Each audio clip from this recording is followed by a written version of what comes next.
સુરેન્દ્રભાઈ આમલેથા,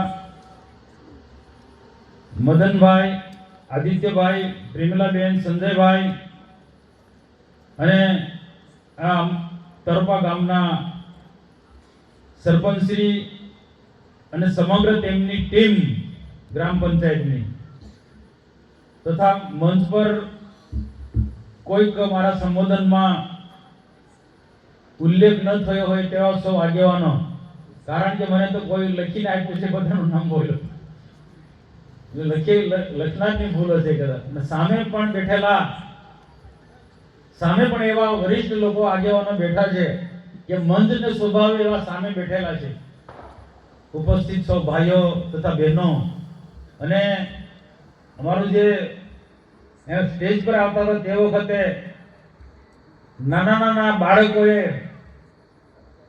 પણ અમારા પુષ્પોની વર્ષા કરી. એવા નાના નાના બાળકો મોટાને યાદ કરીએ ને નાનાને યાદ ના કરીએ તો નારાજ થઈ જાય. આનંદ થયો આપણને એમને બધાને કે તરપા ગામની નાની નાની દીકરીઓ દીકરાઓએ મોટી બહેનોએ અમારા પુષ્પ વર્ષાથી સ્વાગત કર્યું. અને આદિવાસી નૃત્ય ઢોલ ને શરણાઈથી ડીજે સ્ટાર બેન્ડ કરતા કેટલું સુંદર લાગે ને. સ્ટાર બેન્ડ વાગે તો આપણે શું વાત કરીએ તે ખબર બી ના પડે. આ આપણે આદિવાસી સંસ્કૃતિ છે ભાઈ. ખરેખર આ તરપા ગામમાં આ આમલેથા જિલ્લા પંચાયતના સ્નેહ સંમેલનમાં અમારા બધાનું બહુ ભવ્ય સ્વાગત કર્યું. ને રશ્મિતા બેન ને એમની ટીમે મોટા ફુલારથી અમારું સ્વાગત કર્યું. નાના છોકરાથી તો ઊંચકાઈ બી ના, એટલું મોટું ફુલાર. અને સાથે સાથે ઘણા બધા લોકોને ખ્યાલ આવ્યો છે કે આ બેન થોડી આ બધો છોડો છે ને આપે છે, પણ બેન એ નાના છોડો છે ઓક્સિજન ના.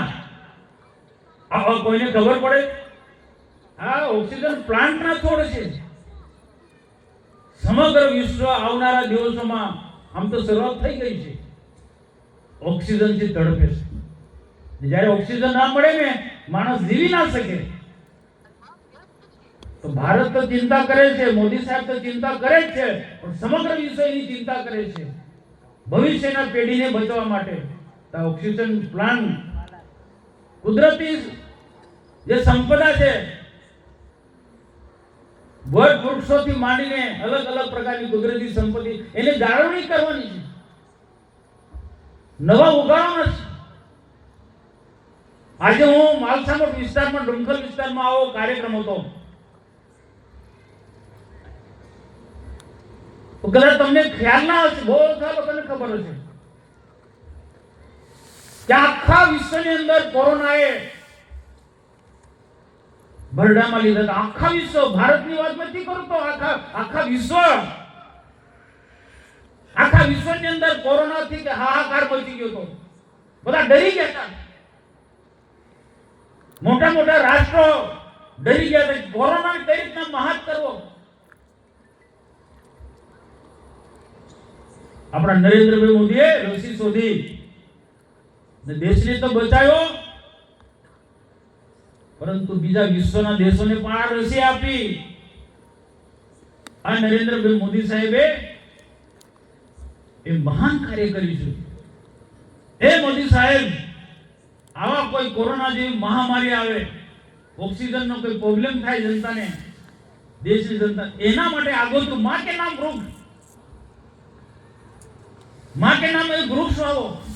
જો કે આપણા તરફા છે, વીરપુર છે, આમલેથા છે, તો બહુ આજુબાજુ બધા મોટા મોટા વૃક્ષો છે, પણ જ્યાં નથી ત્યાં વૃક્ષો વાવવા પડે. સીમની અંદર, જંગલની અંદર ધીરે ધીરે ધીરે ધીરે વૃક્ષો ખતમ થઈ ગયા છે. ના પૃથ્વી પર વૃક્ષો ના હોય તો માનવ જીવનને જીવવું મુશ્કેલ પડવાનું છે. એટલે વિશ્વના આપણા દેશના પ્રધાનમંત્રી વૃક્ષો વાવવાને આપણે આગ્રહ રાખે છે. માં કે નામ પર આજે રાષ્ટ્રપતિ કોઈ જગ્યાએ ગયા, મેં વાંચ્યું એ કાર્યક્રમમાં વૃક્ષ રોપણનો આગ્રહ રાખ્યો બધાને, એને જાતે પણ રોપ્યા, ચોમાસું પૂરું થઈ છતાં પણ. એટલે આટલું વૃક્ષોનું મહત્વ છે. વૃક્ષો માણસને બચાવે છે.